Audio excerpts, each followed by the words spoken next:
प्रथम वर्ष राजनीति विज्ञान के प्रथम प्रश्न पत्र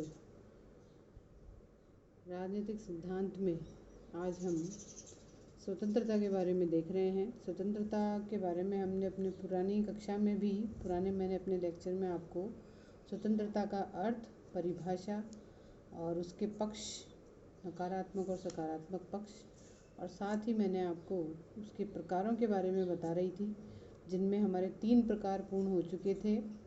जिनमें सबसे पहला है प्राकृतिक स्वतंत्रता, फिर उसके बाद है व्यक्तिगत स्वतंत्रता और फिर उसके बाद है नागरिक स्वतंत्रता।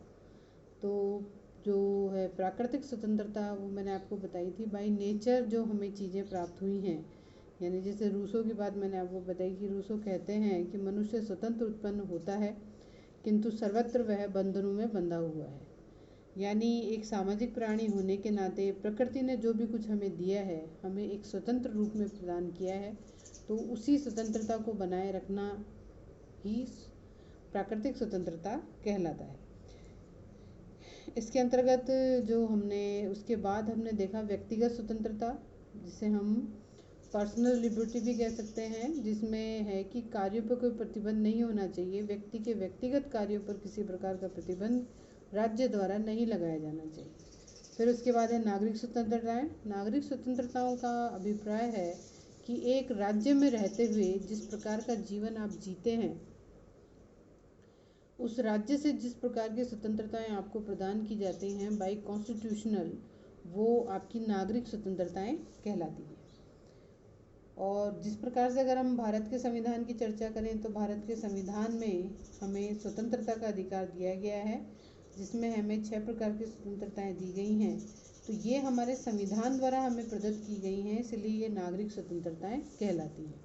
फिर इसके पश्चात हम लोग आते हैं राजनीतिक स्वतंत्रता पर। राजनीतिक स्वतंत्रता जो है उसमें अपने राज्य के कार्यों से स्वतंत्रता पूर्वक सक्रिय भाग लेने को स्वतंत्रता या राजनीतिक स्वतंत्रता कहा जाता है। यानी हर व्यक्ति को इलेक्शन लड़ने, चुनाव में शामिल होने और अपना प्रतिनिधि चुनने का जो अधिकार दिया जाता है, वो उसकी राजनीतिक स्वतंत्रताएं कहलाती है।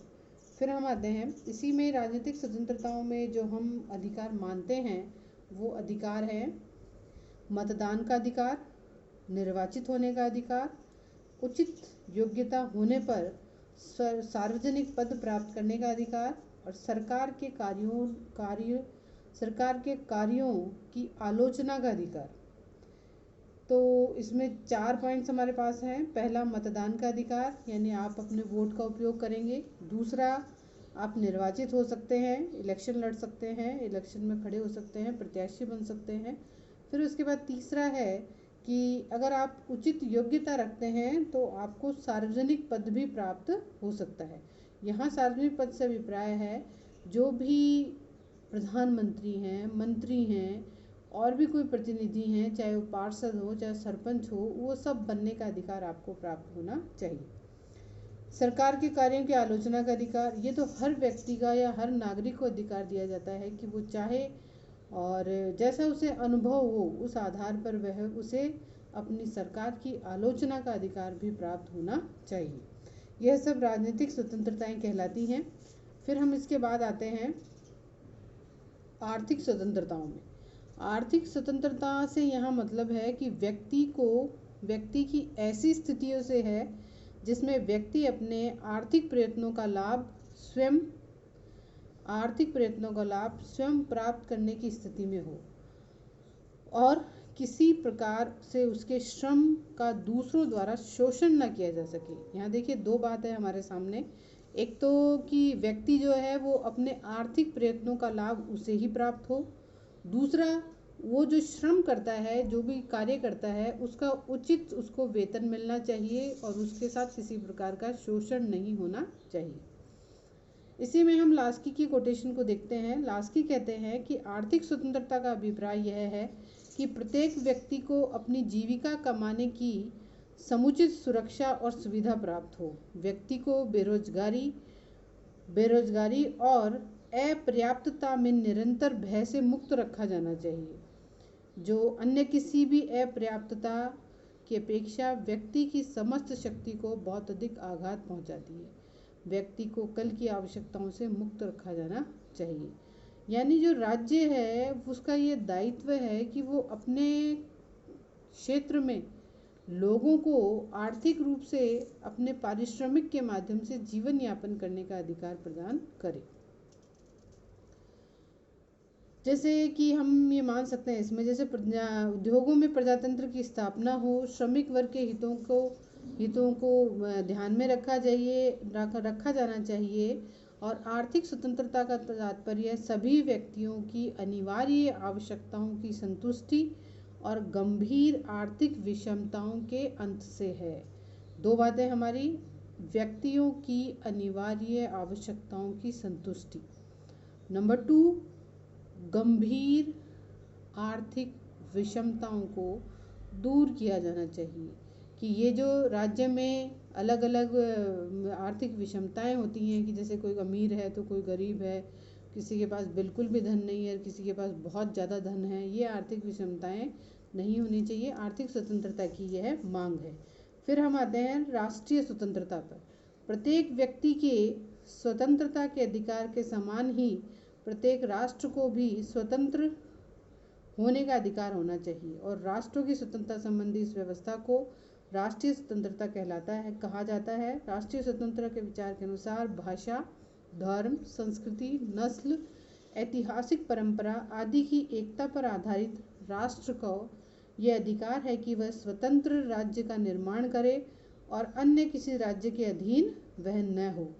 यानी जिस प्रकार व्यक्ति की स्वतंत्रता दूसरे व्यक्तियों के समान स्वतंत्रता की सीमित होती है, उसी प्रकार एक राष्ट्र की स्वतंत्रता दूसरे राष्ट्रों की समान स्वतंत्रताओं से सीमित होती है।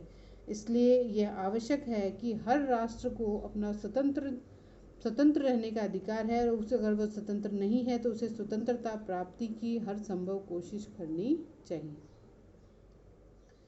फिर है नैतिक स्वतंत्रता। नैतिक स्वतंत्रता का अभिप्राय है कि व्यक्ति को अन्य सभी प्रकार की स्वतंत्रताएं प्राप्त होने पर भी यदि वह नैतिक दृष्टि से परतंत्र हो, उसे स्वतंत्रता नहीं कहा जा सकता है।